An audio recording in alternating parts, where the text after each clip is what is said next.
Assalamualaikum warahmatullahi wabarakatuh. Shalom, perkenalkan nama saya Israwati Karim, NIM 2154201009, mahasiswa dari Universitas Pembangunan Indonesia Manado, Fakultas Pertanian, Program Studi Agribisnis. Pada kesempatan kali ini, saya akan memaparkan materi saya, yaitu tentang peran-peran perempuan dalam pembangunan desa. Peran-peran perempuan dalam pembangunan desa atau dalam masyarakat. Belum banyak masyarakat termasuk mahasiswa yang mengetahui peran-peran perempuan dalam masyarakat. Perempuan lebih terlihat pada fisiknya yang kemudian berpengaruh pada kedudukannya di tengah masyarakat. Dari kedudukan tersebut terakumulasi pada status perempuan yang dalam budaya patriarki menempatkannya sebagai makhluk manusia kedua. Tulisan ini berusaha memberi konsep peran yang lebih variatif daripada sumber dan menghubungkannya dengan peran yang telah perempuan lakukan dalam masyarakat. Secara internasional, penguatan peran perempuan dalam dunia dapat dilihat pada tuntutan internasional yang terdapat dalam Millennium Development Goals atau MDGs. Deklarasi ini berpijak pada pemenuhan hak-hak dasar manusia. Adapun MDGs terdiri atas 8 tujuan yang saling terkait dan tidak dapat dipisah-pisahkan, yaitu 1. Penanggulangan kemiskinan dan kelaparan, 2. Pendidikan dasar untuk semua, 3. Mendorong kesejahteraan gender dan pemberdayaan perempuan, 4. Menurunkan angka kematian anak, 5. Meningkatkan kesehatan ibu, 6. Memerangi HIV atau AIDS, malaria, dan penyakit menular lainnya, 7. Memastikan kelestarian lingkungan hidup, 8. Membangun kerjasama global untuk membangun hasil akhir dari deklarasi MDGs tidak lama lagi akan terlihat. Namun, tahun-tahun terakhir ini, pencapaian tersebut masih belum terlihat mencerahkan untuk kegiatan pemberdayaan perempuan. Misalnya, masih banyak perempuan yang belum tersentuh kegiatan untuk meningkatkan kualitas hidup, seperti hal yang sederhana berupa keterampilan mengelola sampah rumah tangga agar tidak menghasilkan sampah yang berpotensi menimbulkan masalah lingkungan yang lebih luas. Bila saja perempuan diberdayakan untuk menjadi perempuan peduli lingkungan, maka misi MDGs dapat terwujud dalam sekali langkah, yaitu misi yang kelima. Ibu bisa sehat karena lingkungan sehat. Misi yang keenam, penyakit malaria atau penyakit menular lainnya dapat diminimalisir. Dan misi ketujuh, kelestarian lingkungan hidup dapat terjaga dengan baik. Begitu banyak harapan disematkan pada perempuan agar dapat berperan lebih aktif di tengah masyarakat. Namun pada pelaksanaannya justru masih ada juga anggapan masyarakat yang tidak menginginkan perempuan aktif di tengah masyarakat, tapi cukup dalam lingkungan keluarga saja. Secara sederhana, makna peran dapat dikemukakan seperti berikut. 1. Peran adalah aspek dinamis dari status yang sudah terpola dan berada di sekitar hak dan kewajiban tertentu. 2. Peran berhubungan dengan status seseorang pada kelompok tertentu atau situasi sosial tertentu yang dipengaruhi oleh seperangkat harapan orang lain terhadap perilaku yang seharusnya ditampilkan oleh orang yang bersangkutan. 3. Pelaksanaan suatu peran dipengaruhi oleh citra atau image yang ingin dikembangkan oleh seseorang. Dengan demikian, peran adalah keseluruhan pola budaya yang dihubungkan dengan status individu yang bersangkutan. 4. Penilaian terhadap keragaman suatu peran sudah menyangkut nilai baik dan buruk, tinggi dan rendahnya, atau banyak dan sedikit. Peran gender yang dibebankan pada seseorang atau sekelompok orang di dalam suatu masyarakat yang ditentukan oleh keadaan mereka sebagai perempuan dan atau laki-laki yang sudah mencakup aspek penilaian. Kedudukan atau status seseorang dalam masyarakat mempengaruhi peran yang dilakukan. Dalam melaksanakan perannya, perempuan berhadapan dengan nilai-nilai yang disematkan masyarakat kepadanya. Nilai-nilai yang terkadang diskriminatif hanya karena perbedaan jenis kelamin dengan laki-laki. Peran perempuan pada umumnya masyarakat di Indonesia. Pembagian kerja antara laki-laki dan perempuan menggambarkan peran perempuan. Basis awal dari pembagian kerja menurut jenis kelamin ini tidak diragukan lagi terkait dengan keberadaan peran laki-laki dan perempuan dalam fungsi reproduksi. Dalam masyarakat mempresentasikan Peran yang ditampilkan oleh seseorang perempuan. Analisis peran perempuan dapat dilakukan dari perspektif posisi mereka dalam berurusan dengan pekerjaan produktif tidak langsung atau domestik dan pekerjaan produktif langsung atau publik, yaitu sebagai berikut. 1. Peran tradisi menempatkan perempuan dalam fungsi produksi, mengurus rumah tangga, melahirkan dan mengasuh anak, serta mengayomi suami. Hidupnya 100% untuk keluarga. Pembagian kerja sangat jelas, yaitu perempuan di rumah dan laki-laki di luar rumah. 2.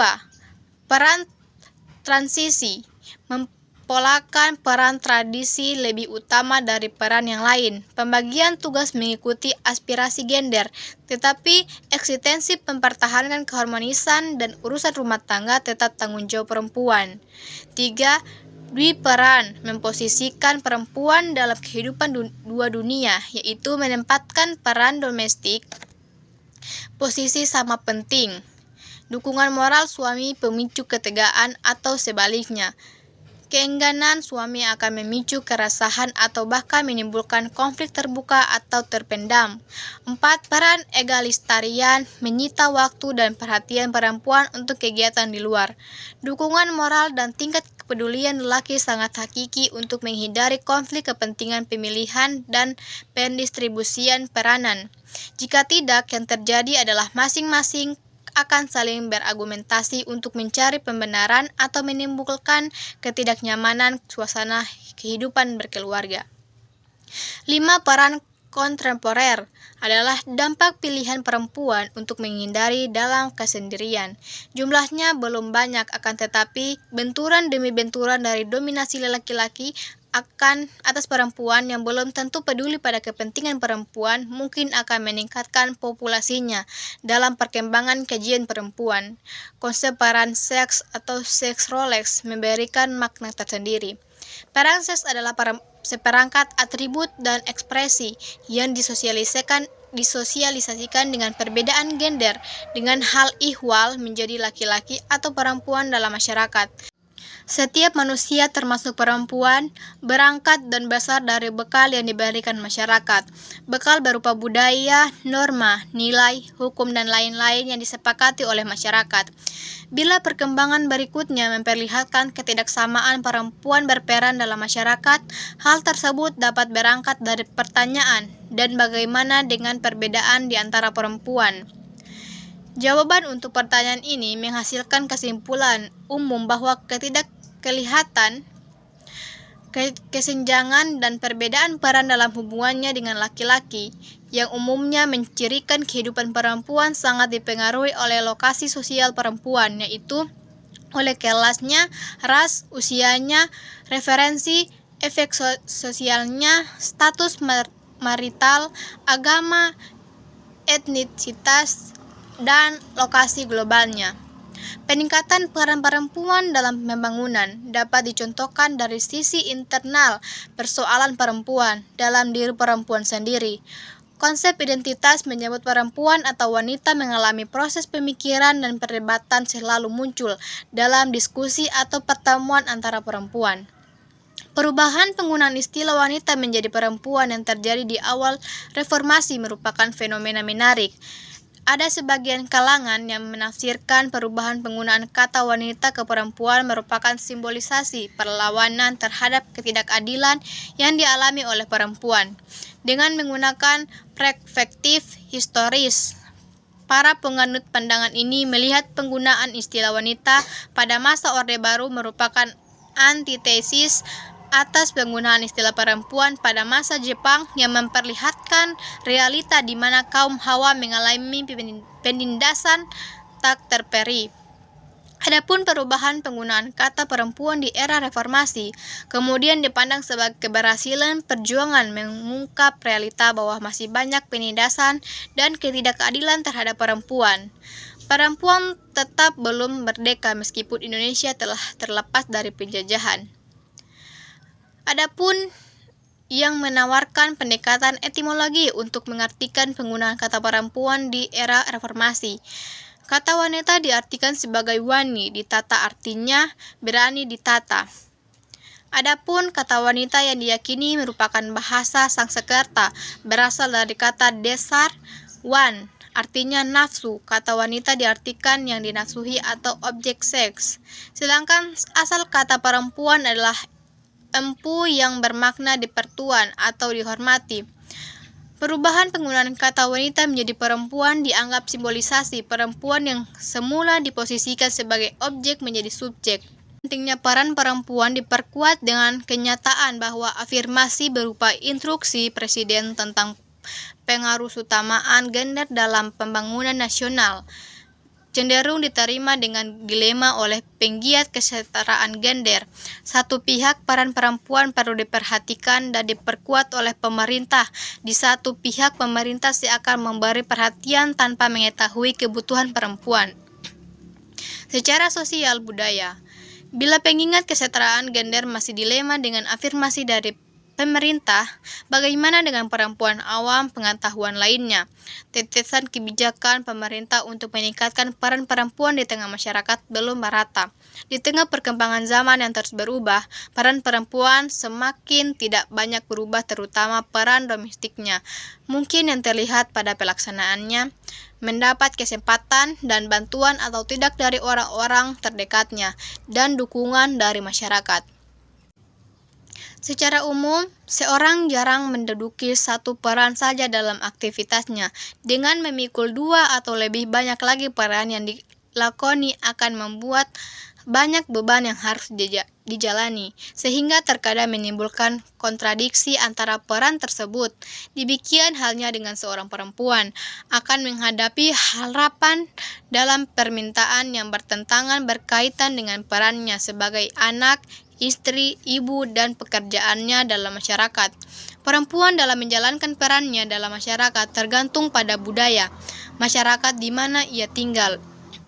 Dari sudut pandang peran antar laki-laki dan perempuan, keduanya sama-sama melaksanakan peran dalam ranah domestik, publik, dan sosial. Namun dalam kenyataannya, peran domestik lebih banyak ditanggung oleh perempuan. Dari serangkaian konsep-konsep yang dikutip dalam tulisan ini juga memperlihatkan bahwa kepedulian tentang peran perempuan lebih banyak berasal dari literatur yang ditulis perempuan.